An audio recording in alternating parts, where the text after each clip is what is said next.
Before we get started, let me just say that I ripped the title of this off of some stupid book on my shelf. It sounded kinda interesting and didn't make any sense, so I figured it was a good book. Then I remembered that I had to read it in high school, and that it sucked major horse apples because it was about this loser in high school coming of age.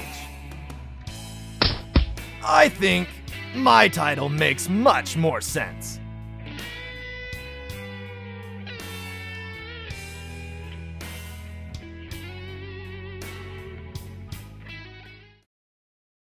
I was originally going to call this The Things I Want by Soarin, but it didn't sound that great.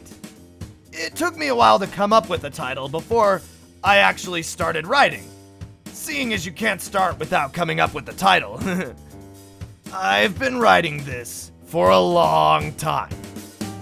In my head, I mean. So let's just throw this out here now. Girls are dumb.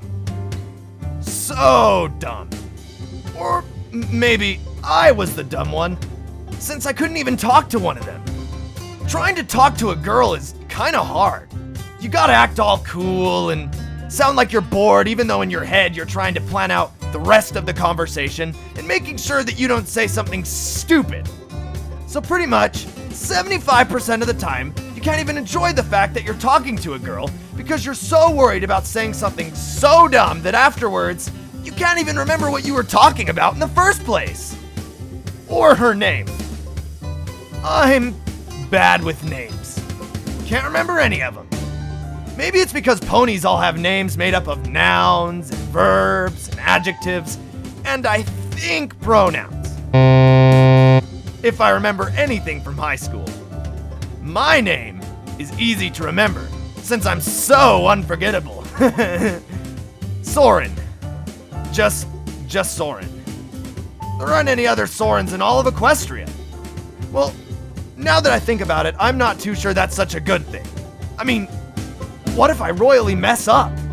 If some pony asks, I can't just play it off like, oh, you must be talking about another Soarin that infiltrated a pie factory and ate all the pies.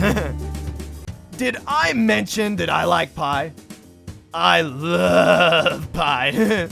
Almost as much as girls. But you already know that, since I'm so famous.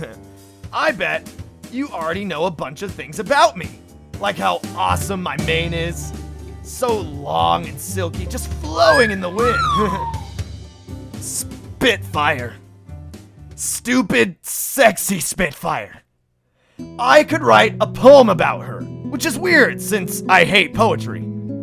I could go on and on about her voice, which wasn't very girly at all.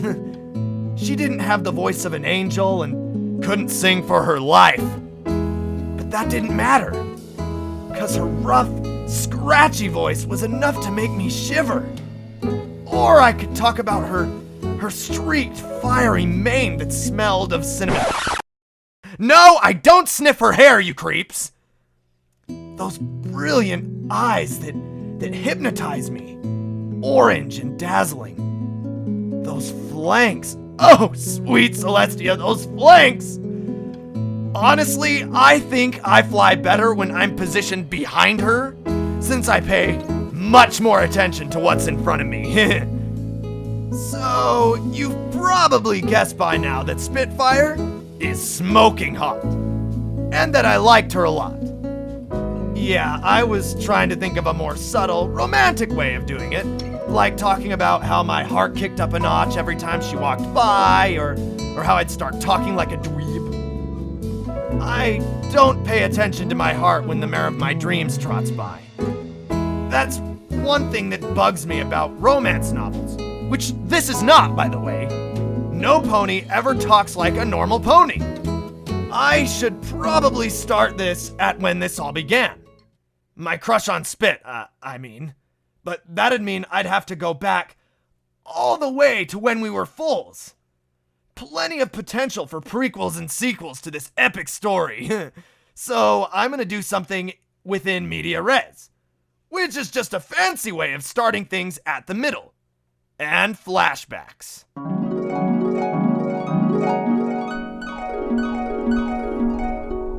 Picture this. A cold winter day in Cloudsdale. No sun, only snow-covered clouds. White, wispy, and stretched out, like cotton candy. I think they were called cirrus clouds. Not at all fun to play in. And they weren't very bouncy either, like a cumulus. Picture this also. A playground built out of clouds on top of a cloud. Pegasi foals flying around and playing. It was cold. Most ponies would be freezing, but we were used to it, us Pegasi. My turn, Soarin.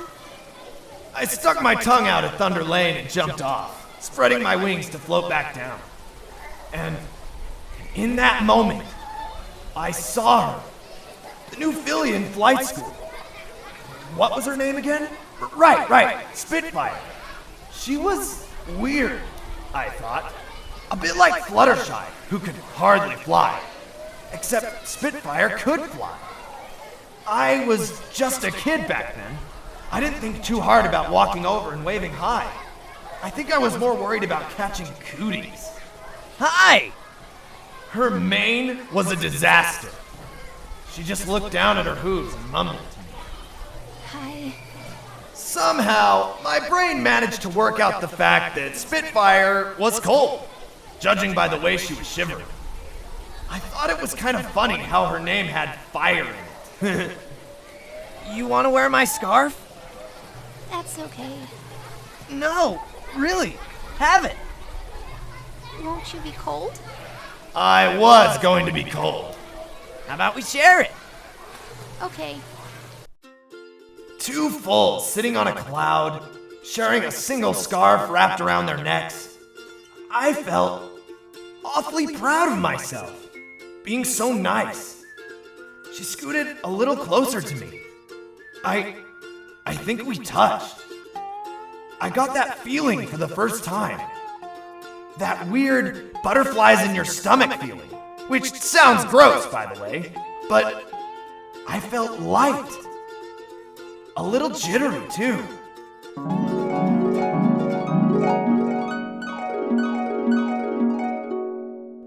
As you can see, we became best friends after that.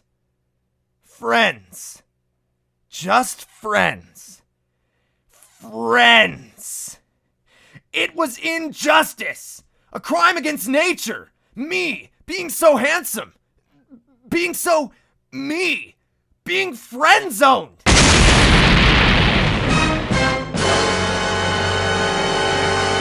I mean, I only asked her out once for prom, so maybe it didn't count. Was the cult supposed to ask first? Or the mayor? Oh, this relationship stuff makes no sense. I mean, just look at me. My glorious mane. My chiseled jaw, these toned muscles. My nice big wings. I was the pinnacle of Pegasi.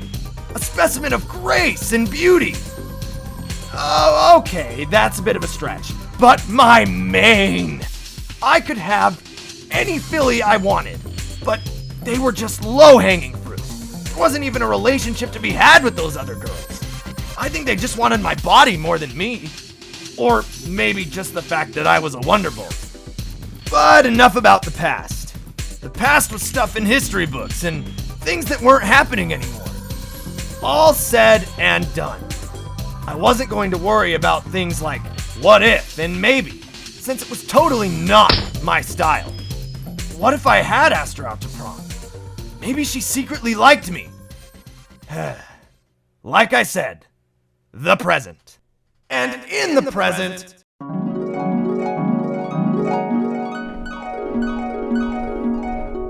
every pony was glaring at me. I couldn't tell since we all had our goggles on, but just by the way they were standing, I knew they were glaring at me. I'd probably done something wrong. I couldn't exactly remember. I was busy thinking about other things. What to do about life and love. Somewhere in the middle of my philosophical ramblings while pulling off a stunt, all the other Wonderbolts trailed away from me and landed down on a nice big cloud. Soarin, what the hey? And Spit was mad. You could tell because her eyebrows would get all wonky, and then she looked like she was gonna deck me or something. Come to think of it, she'd been getting mad a lot lately. Mostly at me. Then I noticed how cute she looked when she was mad. Soarin, are you even listening? Smile and nod, Soarin. Smile and nod. I'd probably messed something up during the routine. I was easily distracted. And then that got me thinking about this quote I read a while back. This is the 5th time you've been out of form. Hell hath no fury like a mare scorned. Soarin? Earth to Soarin! He's probably thinking about pie again, boss. Spitfire sauntered up to me. Was she going to kiss me? No. Ow! Ah! Spitfire? Instead, she plucked my goggles from my face, making sure they snapped back against my head. Did you hear what I said? Uh-huh. What did I say? I hated these kind of questions. But I figured I was getting good at answering trick questions, so I answered her anyway. I'm getting distracted? You can't keep getting distracted. What are you even thinking about anyways? Pie? And as always, I played dumb. Well, actually, I was dumb. And pretty funny, I like to think. That was probably why they kept me around. For my personality. And my flying skills. So I did the unthinkable. I shrugged. Soarin, you're not gonna be on the Wonderbolts much longer if you keep this up. Sorry. Don't say sorry. I want to see an improvement. Let's be honest here. No pony in real life ever says sorry the way they do in those cheesy movies and stuff.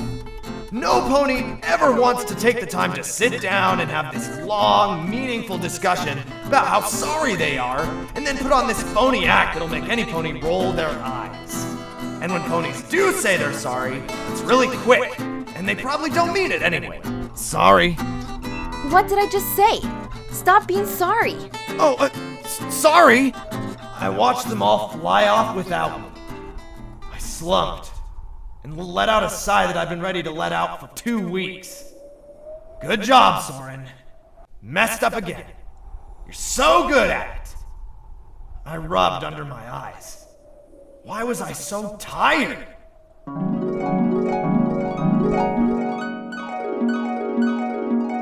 I wasn't sure when it started. During or after the Grand Galloping Gala? I wasn't sure anymore. And I was starting to get fed up with it all. We were always doing shows and panels and signing autographs. There was no time to talk anymore. No time to enjoy the bits we made or spend time with each other. Things used to be different. Or maybe that was just me making things up in my head. The locker rooms used to be the craziest place. We'd always go peek at the girls. or pull pranks even. Even during practice, we did our own little tricks and got lazy. Practice, practice, practice. It just wasn't any fun anymore. Any of it. All of it. Spit and I hadn't had a real conversation in a long time. And every time I invited her for a coffee or maybe a slice of pie, which I like to think were dates since it was only us, she'd turn me down. I needed a pie to cheer me up or something. Thinking back, I'd been eating a lot of pies. Mostly to make me feel better. But maybe one more wouldn't hurt.